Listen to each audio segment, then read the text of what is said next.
Hey everyone, Matt Science here. On today's High Five, I want to talk about 5 things not to do when applying for a mortgage.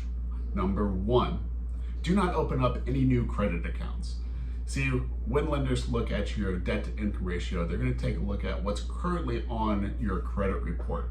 But they will typically recheck your credit prior to settlement. So during that process, it's super important not to open up any new accounts, any new credit accounts, because it can have an impact on your ability to get a mortgage. It may increase your debt to income ratio so that you're no longer approved for the loan. Now, things do happen. So if you do need to take out something else, a new line of credit, just make sure you communicate with that lender and hopefully they're able to make it work. Number 2, deposit cash into your bank accounts.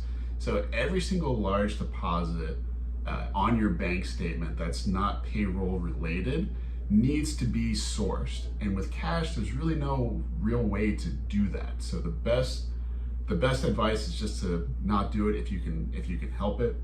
The reason why lenders look at large deposits is they want to make sure they know where the funds are coming from for down payment and closing costs. They want to make sure that's not coming from any other loan or any other line of credit or anything like that that's not eligible, as well as they want to make sure that's not coming from any nefarious sources. So if you do have cash, make sure you deposit well before you apply for a mortgage, or just keep it around and use it for other expenses. Number 3, quit or change your jobs. So your lender is going to verify your income at your current employment status.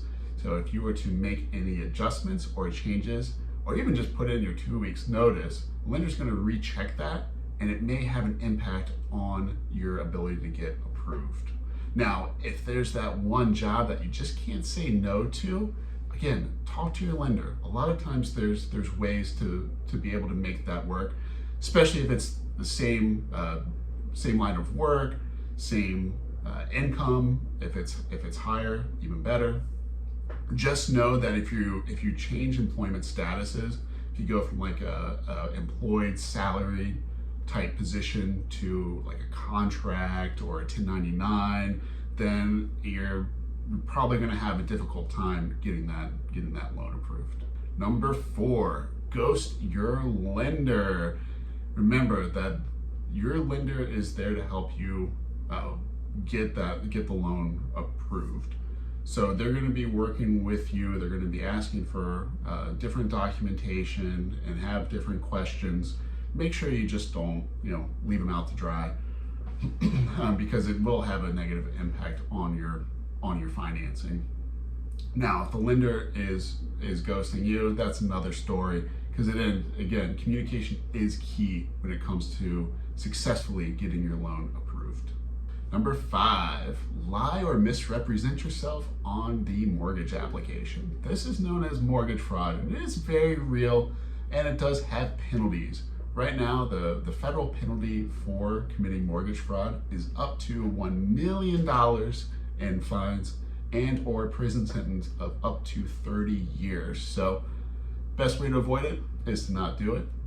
I hope this information is helpful. Please keep in mind that everyone's situation and journey is different. For more information about this subject and how it pertains to your situation, please don't hesitate to reach out.